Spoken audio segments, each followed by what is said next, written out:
আল্লাহ তাআলার দয়া ছাড়া গাছের একটি পাতাও নড়ে না। মানুষ একটি পাও সামনে কদম ফলাইতে পারে না কার হুকুম ছাড়া। তাহলে এই জান্নাতি মজমা আমাদেরকে নিয়ে এসেছেন কে? এজন্য শুকরিয়ার কথা বলছি। বাদশাহ হারুনুর রশিদের জামানায়, বহু বছর আগের কথা, বাদশাহ হারুনুর রশিদ অনেক বড় যুগ শ্রেষ্ঠ বাদশাহ ছিলেন। বলে আলেম প্রিয় বাদশাহ ছিল, আলেমদেরকে অনেক ভালোবাসতেন। বর্তমান জমানেও দিনের বড় দুনিয়ার বড় আলেমদেরকে ভালোবাসে কি বাসেন? আবার অনেকে আলেম দেখলে নাক ছিটকায়, আছে না নাই?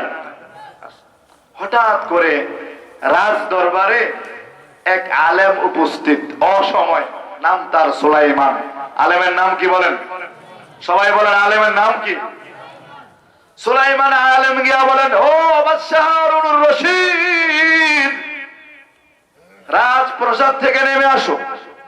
অসময় সুলাইমান আলেমকে দেখিয়া বাদশাহ হারুনুর রশিদ দৌড়ে আসলেন, হুজুর কেন অসময় আপনি আমার মজমে আসলেন? দৌড়ে তাড়াতাড়ি আসছে। আরে অসময় হুজুর আমার মজমে আসছেন, আলেম প্রিয় মানুষ তো।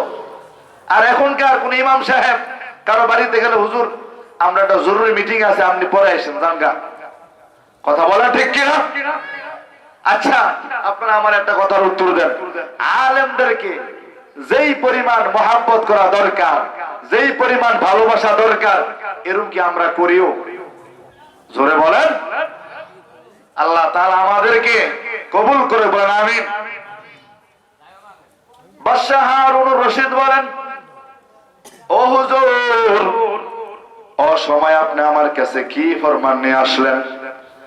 আলেম বলেন, ও হারুনুর রশিদ, তোমার কাছে আমার একটা প্রশ্ন জানার আছে, একটা জিজ্ঞাসা আছে। কয় বলেন হুজুর কি প্রশ্ন? কয় এক গ্লাস পানির দাম কত আমাকে বলো। কয় গ্লাস? এক গ্লাস পানির দাম কত আমাকে বলো।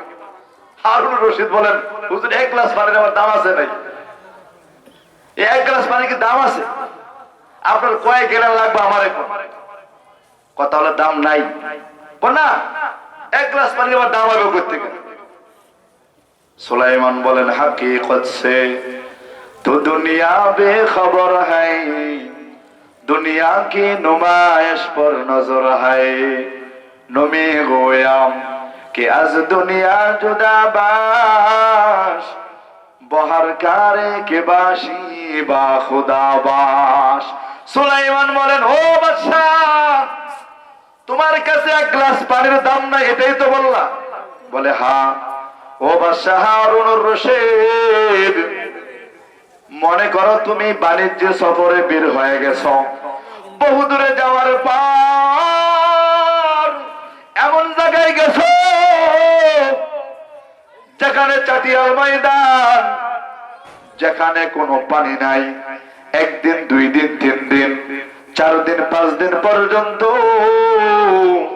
ওই মরুভূমির এলাকার মধ্যে তুমি ঘুরতেছো, তোমার কাছে কোনো পানি নাই। তোমার যে মস্ক ছিল, তোমার যে পাত্র ছিল, এই পাত্রের পানিও শেষ হয়ে গেছে। তুমি পানির জন্য পিপাসায় কাতর, তুমি পানি পানি করতেছো। এমন অবস্থা হয়ে গেছে এক ফোঁটা পানি না পাইলে তুমি মারা যাইবা। আর ওই কঠিন মুহূর্তে আমি তোমার কাছে এক গ্লাস পানি নিয়ে হাজির হইলাম। এবার তুমি বলো ওই এক গ্লাস পানির বিনিময়ে আমাকে তুমি কি দিবা বাদশাহ হারুন? হারুনুর রশিদ বলেন, ও আলেম শুনো, যদি ওই কঠিন মুহূর্তে আমি পিপাসায় কাতর হইয়া মারা না যাই, যদি বেঁচে থাকে, তাহলে আমি আপনাকে ওয়াদা দিলাম ওই কঠিন মুহূর্তে এই এক গ্লাস পানি যদি আপনি আমাকে পান করান, ওই এক গ্লাস পানির বিনিময়ে আমার রাজ্যের অর্ধেক আপনাকে আমি দিয়ে দিব। সুবহানাল্লাহ। আগামীকাল বললেন জোরে বলেন না সুবহানাল্লাহ। তাহলে পানির দাম আছে না নাই? এই নিয়ামত আমাদেরকে মাংনায় দেন কি? আমাদের কাছে পানির কোনো দাম আছেও? এই যে পানি পান করতেছি, এই যে মন কেমন পানি পান করি, পানির কেউ টাকা নেয় আমার কাছ থেকে? হারুনুর রশিদকে বলেন, এ হারুনুর রশিদ শোনো, তুমি যে পানি পান করবা পানি রাখতে পারবা? পানি যে পান করো পানি কি শরীরে রাখতে পারবা? কয় অবশ্যই না। কয় কেন?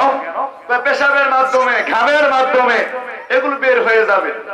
কয় না, এমন সময় হয়ে গেছে যে তোমার একদিন, 2 দিন, 3 দিন পেশাব পায়খানা হয় না, তোমার পেশাব হয় না রে বাদশাহ হারুন, তুমি অবস্থা খুব খারাপ, তোমার পেশাবের থলি অনেক ভারী।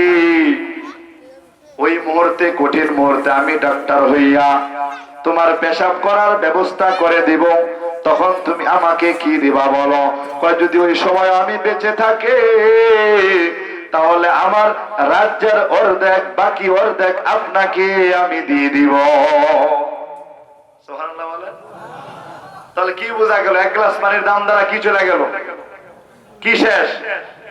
এই রাজ্য শেষ 1 গ্লাস পানির বিনিময়ে। তাহলে আল্লাহর নিয়ামতের শুকরিয়া যে আমরা আদায় করি না, আল্লাহ তাআলা যে এত বড় বড় নিয়ামত আমাদেরকে ফ্রিতে দিয়া দিলেন কোনো মূল্য ছাড়াই, আমরা যে শুকরিয়া আদায় করি না, আসলে কি আমরা অকৃতজ্ঞ? ঠিক কিনা বলেন? আমরা অকৃতজ্ঞ। তাহলে দুনিয়ার জমিনে আল্লাহ তাআলা এত নিয়ামতের মধ্য থেকে 2টি নিয়ামত নিয়ে আলোচনা করব। 1 নম্বর নিয়ামত হলো আল কোরআন। সবাই বলেন কি? 2 নম্বর নিয়ামত হলো মা এবং বাবা। আল কোরআনের নিয়ামতটা কি একটু সংক্ষিপ্ত আকারে আমি আপনাদেরকে বুঝাই। কোরআন এটা কি কিতাব না কালাম? কোরআনকে বলা হয় কালামুল্লাহ। আসমানি যত কিতাব আছে এগুলোকে বলা হয় কিতাবুল্লাহ, আর একমাত্র কোরআনকে বলা হয় কালামুল্লাহ। কালাম অর্থ হলো কথা, কোরআন হলো কার কথা? সবাই বলেন কার কথা? আল্লাহর কথা। দুনিয়ার জমিনের মধ্যে আল্লাহ তাআলা যত নিয়ামত দিয়েছে এর মধ্য থেকে অনেক বড় উত্তম নিয়ামত হলো আল কোরআন। এই কোরআন আল্লাহ তাআলা পাহাড়কে দিতে চাইছে, জমিনকে দিতে চাইছে, তারা কেউ নেয় নাই, কেউ নেয় নাই, একমাত্র মানব জাতি কোরআনকে ধারণ করছে। ঠিক কিনা বলেন? এই কোরআন এত বড় নিয়ামত, এই কোরআনের কেমন ফাজাইল, কেমন বরকত। এই কোরআনের কিছু ফাজাইলের কথা বলি। বলে কোরআন এমন একটা শ্রেষ্ঠ কিতাব, শ্রেষ্ঠ কিতাব, যদি কেউ এই কোরআন তেলাওয়াত করে সরাসরি আমার আল্লাহর সাথে কথা বলে। চিল্লায় বলে সুবহানাল্লাহ। তাহলে এই যে মুকসেদ মোল্লা এতিমখানার মধ্যে কি কোরআন পড়ায় না অন্য কিছু? এখানে কোরআনের পাখি আছে না নাই? তাহলে আমাদের বয়স অনেকের শেষ পর্যায়ে, অনেকে বৃদ্ধ, অনেকে সবে মাত্র যুবক, অনেকে বিয়ে করছে, কিন্তু হাতে গোনা কয়েকজন পাওয়া যাবে কোরআন পড়তে পারে। ঠিক কিনা বলেন? অনেক মা বোন আছে কোরআন পড়তেই জানে না। আমার কথা কি বাস্তব না বাস্তব? বাস্তব। কিন্তু আমি পড়তে পারি নাই, এটা আমার কপাল পুরো, আমার মা বাবা আমাকে শিক্ষা দেয় নাই। কিন্তু আমি যদি আমার ছেলে সন্তানদেরকে কোরআনের মারকাজে না দিয়া যায়, কোরআন শিখায় না যায়, তাহলে আমি মারা গেলে হাসরের ময়দানে আমার এই সন্তানগুলি বলবে, আল্লাহ আমি আজকে একা জাহান্নামে যাব না। আমার ওই মা বাবা কোথায়, যেই মা বাবা আমাকে খাবার না থাকার কারণে খাবারের ব্যবস্থা করেছে, আমার কাপড় না থাকার কারণে কাপড়ের ব্যবস্থা করেছে, আমার থাকার জায়গা না থাকার কারণে থাকার জায়গা ব্যবস্থা করেছে, কিন্তু আমি পরকালে যেই কোরআনের মাধ্যমে মুক্তি পাবো, ওই কোরআন আমাকে শিখায় নাই। আজকে ওই মা বাবাকে নিয়ে আসো, ওই মা বাবার বুকের উপর পাড়া দিয়ে আমি জাহান্নামে যাব। নাউজুবিল্লাহ। কথাটা বাস্তব না বাস্তব? তাহলে এই কোরআন ছেলে মেয়েদেরকে শেখানোর দরকার আছে না নাই? এক নাম্বার আমল, কোরআন নিজেও পড়বো, ছেলে মেয়েদেরকেও কি দেব? শিক্ষা দেব। কোরআন কেন শিখাইবেন? আল্লাহ তাআলা বলেন আর রহমান আল্লামাল কোরআন খলাকাল ইনসান। সূরা আর রহমান কুরআনুল কারীমের অনেক বড় একটা গুরুত্বপূর্ণ সূরা। সূরা আর রহমান অনেক দামি সূরা। এই সূরার অর্থ আমরা অনেকেই পারি না। আর রহমান, আনার রহমান, দয়াময় আল্লাহ আমি।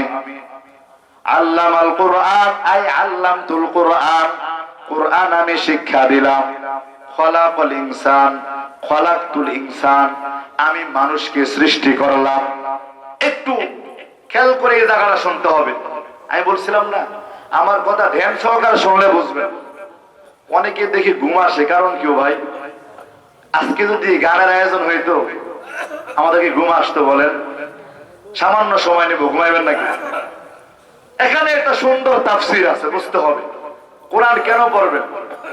আল্লাহ তাআলা এই সূরা আর রহমানের মধ্যে বললেন আল্লামাল কোরআন খলাকাল ইনসান, কোরআন শিখাইলাম, মানুষ সৃষ্টি করলাম। কথা বুঝে থাকলে বলুন, মানুষ কি আগে মাদ্রাসায় আসে না আগে জন্মগ্রহণ করে? আল্লাহ কি বললেন? আল্লাহ দিয়ে বললেন আল্লামাল কোরআন খলাকাল ইনসান, কোরআন শিখাইলাম, মানুষ বানাইলাম। উল্টা হয়ে গেল না? বলে কোরআনের মধ্যে কি ছন্দ পঠন করছে? কোরআনের মধ্যে কি তারতিবের খেলাফ হইছে? অথচ আমার আল্লাহ তারতিব পরিপন্থী কোনো কিছু ভালোবাসেন না, মানেন না। তার অন্যতম প্রমাণ হলো আমরা মানুষ, বাবার ঘরে আমি সন্তান, আমি সন্তানের ঘরে আবার নাতি, আমার দাদার ঘরে আমার বাবা, আমার বাবার ঘরে আমি, আমার ঘরে আমার সন্তান। এমন তো কোনোদিনও হয় নাই বাবার আগে নাতি জন্মগ্রহণ করে, এমন হয় নাই। অর্থাৎ বোঝা গেল আমার আল্লাহ তারতিব এবং ধারাবাহিকতা পছন্দ করেন। কিন্তু সূরা আর রহমানের মধ্যে আমার আল্লাহ কেন উল্টা বললেন? কেন উল্টা বললেন? প্রথমে বললেন আল্লামাল কোরআন, পরে বললেন খলাকাল ইনসান। উল্টা হইছে কি হয় নাই?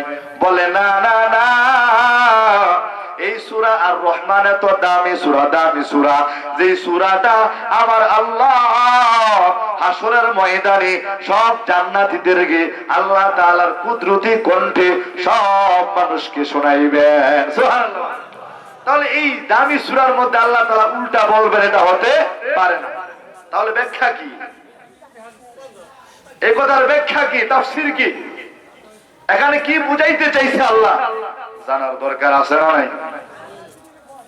আল্লাহ তাআলা বলেন, মুফাসসিরিনে কেরাম বলেন, ইমামে কুরতুবী রাহমাতুল্লাহি আলাইহি তিনার তাফসীরে কুরতুবীর মধ্যে বলেন আল্লাহ তাআলা এই আয়াতের মধ্যে উল্টা বলে নাই, উল্টা বলে নাই। আল্লাহর বলাটাই ঠিক আছে, আমরা বুঝতে উল্টা বুঝেছি। বলেন আল্লাহর বলা কি আছে? আমরা বুঝতে উল্টা বুঝেছি। বলে আমরা কেন উল্টা বুঝলাম? আমাদের আকল কম। জোরে বলেন কি কম? আমাদের ব্রেন কম। তাফসীরে কুরতুবীর মধ্যে ইমামে কুরতুবী বলেন আল্লাহ তাআলা বলেন এখানে মানুষ বলতে বুঝতে হবে মানুষ কারা। আল্লাহ তাআলার কাছে মানুষ হলো দুই প্রকার। জোরে বলেন কয় প্রকার? আল্লাহর কাছে মানুষ কয় প্রকার বলেন? দুই প্রকার। এক নাম্বার হলো জন্মগত মানুষ, এক নাম্বার হলো কিগত মানুষ? জন্মগত মানুষ। দুই নাম্বার হলো গুণগত মানুষ। আমি আপনি মা বাবার থেকে জন্মগ্রহণ করেছি এজন্য মানুষ। কিন্তু আল্লাহ তাআলা বলেন জন্মগত মানুষের দাম আমার কাছে নাই, আমার কাছে নাই। যেই মানুষটা কুরআন শিখার পরে, হাদিস শিখার পরে এই গুণগুলো নিজের মধ্যে অর্জন করতে পারবে, খলাকাল ইনসান, তাহলে আমি তাকে মানুষ হিসাবে স্বীকৃতি দিব। সুবহানাল্লাহ বলতেন না? তাহলে আল্লাহর দরবারে মানুষ হইতে হলে কোরআনের গুণ, হাদিসের গুণ অর্জন করার দরকার আছে না নাই? বলে যার মধ্যে কোরআনের জ্ঞান নাই, যত বড় ডাক্তার হও, যত বড় ইঞ্জিনিয়ার হও, যতই তোমার সার্টিফিকেট অর্জন করো, যতই তোমার যোগ্যতা থাকে রে যুবক, এগুলো আল্লাহ তাআলার দরবারে মানুষ হওয়া যাবে না। বলে যে যার মধ্যে কোরআনের গুণ নাই, হাদিসের গুণ নাই, নবীর আদর্শ নাই, সে দুনিয়ার জমিনে জজ ব্যারিস্টার যত ইঞ্জিনিয়ার হোক না কেন, আল্লাহ তাআলার দফতরে ওই বান্দাটা মানুষ হইতে পারে না। ঠিক কিনা বলেন? অনেকে মনে করে দুনিয়াবি সার্টিফিকেট অর্জন করলে বড় বিদ্যাবান, বড় জ্ঞানীবান। এমন মানুষ আছে না নাই? মাদ্রাসায় যারা পড়ে, যারা কোরআন হাদিস পড়ে, তাদের জ্ঞান এত বেশি, এত বেশি, দুনিয়াবি সার্টিফিকেট দারি যারা আছে, এদের জ্ঞান যেখানে শেষ, ওলামায়ে কেরামের হক্কানি রব্বানি আলেমের জ্ঞান সেখান থেকে শুরু। ঠিক কিনা বলেন? জোরে বলেন। একটা প্রমাণ নেন, একটা উদাহরণ দিলে বুঝবেন। একবার আপনারা নদীমাতৃক এলাকার মানুষ, আপনারা বুঝবেন। একবার এক মাদ্রাসার ছোট্ট বাচ্চা আর এক বড় টাই পরা, সুটকেট পরা, মোটামুটি ভদ্র মানুষ, বিভিন্ন ডিগ্রি অর্জনকারী মানুষ, ওই মাদ্রাসার ছোট বাচ্চা আর ওই ব্যক্তি নদী পার হইতেছে। বলেন কি পার হইতেছে? সবাই বলেন না ভাই, কি পার হইতেছে? নদী পার হয় নৌকা দ্বারা। এখন না আপনার বিভিন্ন লঞ্চ, স্টিমার, বোট বাড়িছে, আগে কাঠের নৌকাই ছিল। কি বলেন? ঠিক কিনা? এইরকম এক মাদ্রাসার ছোট বাচ্চা আর এক বড় ডিগ্রিধারী ব্যক্তি নদী পার হইতেছে। তো ডিগ্রিধারী ব্যক্তি বলতেছে, তুমি কি করো? আমি মাদ্রাসায় পড়ি। কি পড়ি? এ সবাই বলেন কি পড়ি? মাদ্রাসায়। কমিয়া মাদ্রাসায় পড়ো, কি খাইবা? মাদ্রাসায় পড়ে তুমি জীবন চালাইবা কেমনে? এমন মানুষ আছে না নাই? এ সবাই বলেন আছে না নাই? মাদ্রাসায় পড়ুন না, মানুষে হেয় নজরে দেখে, তুচ্ছ নজরে দেখে। তুমি মাদ্রাসায় পড়ো নিয়ে তুমি কি করে খাইবা জীবনে? সার্টিফিকেট অর্জন করো না। কাছে দিকে তোমার একটু টেস্ট করি, তোমার একটা ইন্টারভিউ নিয়ে দিই, তোমার আমি একটা প্রশ্ন করবো, তুমি এটার উত্তর দিবা, আবার তুমি আমার একটা প্রশ্ন করবে, এটা আমি উত্তর দেব। কে বলে? ওই ভদ্রলোক বলে ছোট বাচ্চাকে, তুমি আমার প্রশ্ন করবা, তুমি উত্তর দিবা, আমি উত্তর দেবো, আর তুমি আমার প্রশ্ন, আমি আবার তোমার প্রশ্ন করবো। না, আমি আপনার সাথে প্রশ্ন করা পারতাম না, আপনি অনেক বড় মানুষ, আর আমি কি ছোট, আমি পারবো না। না পারবা? না, আমি আপনার সাথে প্রশ্ন পারবো না। মাঝি বেড়া কই কি, আপনার কি আকল জ্ঞান নাই? আপনার বয়স হলো 30-40, সে হলো ছোট্ট মাছ, সে আপনার সাথে কি প্রশ্ন করবো? মাঝি তুমি চুপ থাকো, তোমার ভাড়ার বাবদ তুমি ভাড়া নিবে, এত কথা কৌকা। পরে আচ্ছা ঠিক আছে খোকা, তুমি যদি প্রশ্ন করে আমার আটকাইতে পারো, তোমার দেবো 5,000 টাকা, আর তোমার যদি আমি আটকাইতে পারি, তুমি আমার 5 টাকা দিলে হইব। তো ছোট পোলা পাইন তো, টাকা পাইলে আবার মোটামুটি কি লারা সারা দেওয়া পড়ে। দেখবো ছোট বাচ্চা কোলে লইছেন, কান্দাছে, একটা 10 টাকার নোট বাইর করে দিবেন, হি করে হাসিটা লয়ে লেব। ঠিক কিনা? আর ছোট মানুষ হলো টাকার প্রতি বা বিভিন্ন জিনিসের প্রতি তারা লোভাতুর। যখন বলছে যে আমার আটকাইতে পারলে তুমি 500 বা 5,000, আমার সংখ্যাটা মনে নেই, তখন আচ্ছা ঠিক আছে, তাহলে আপনি আমার প্রশ্ন করেন। হ্যাঁ না পারলে 5 টাকা, আর ওই ব্যক্তিরা আটকাইতে পারলে 500 বা 5,000। তো প্রথম প্রশ্ন করছে ওই ছেলেকে, ওই মাদ্রাসার তলেবে এলেমকে। ওই ছেলের প্রশ্ন করছে, তুমি বলো যে শেখ মুজিব সাহেবের দাদার নাম কি? বলে তো মাদ্রাসায় পরে, স্কুলে কোনোদিন পড়ে না, ইতিহাস ব্যাপারে ততটা কিনা প্রাজ্ঞ না, এত কিছু জানে না। কতক্ষণ কুচি কইরা, আমি না পারি না, দাও 5 টাকা দিয়ে দাও। তো বলার কাছে ছিল 10 টাকা, 5 টাকা দিয়ে দিচ্ছে। কয়েবার তুমি আমার প্রশ্ন করো, আমার কথা বোঝেন আপনারা? কয়েবার তুমি আমার প্রশ্ন করো। ছেলে চিন্তা করতেছে, যদি আটকাইতে পারি কত? 5,000।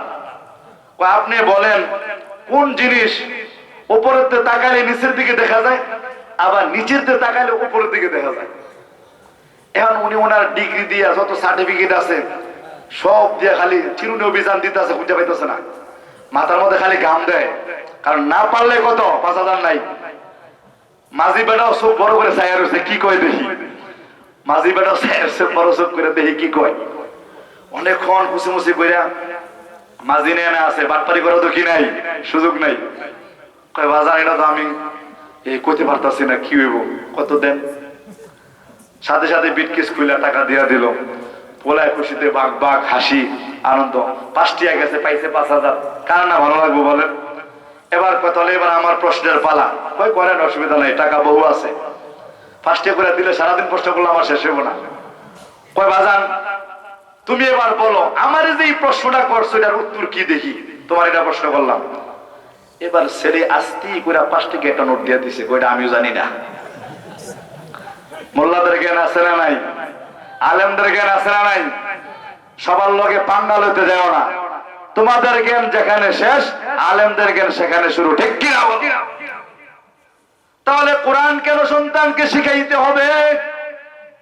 আল্লাহ তাআলা বলেন, দুনিয়ার মধ্যে 2 ধরনের মানুষ আছে, কেউ জন্মগত মানুষ, কেউ গুণগত মানুষ।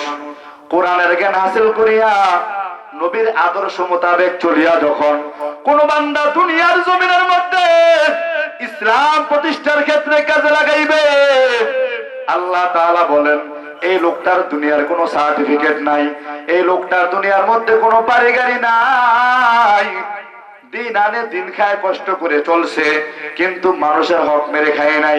আল্লাহ তাআলা বলবেন হাসরের ময়দানে, ইন্নাল্লাযীনা ক্বালু রাব্বুনাল্লাহু সুম্মা ইসতাকামু তাতানাজ্জালু আলাইহিমুল মালায়েকা।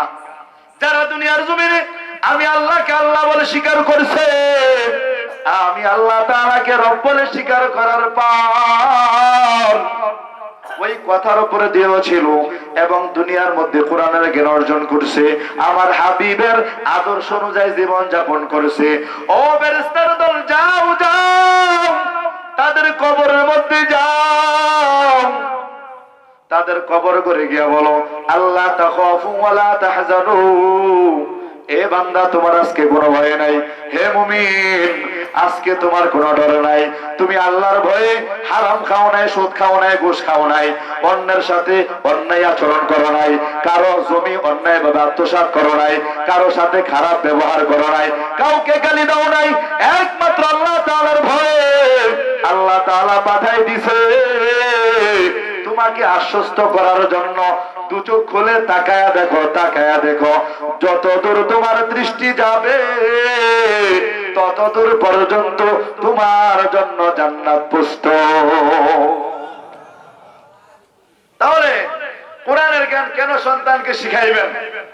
কেন কোরআন সন্তানকে পড়াইবেন? 1 নাম্বার হলো মানুষ হইতে হলে, কি হতে হলে? মানুষ হতে হলে। কার দরবারে? জোরে বলেন, কার দরবারে? আল্লাহর দরবারে মানুষ হতে হলে কোরআনের জ্ঞানের বিকল্প নাই।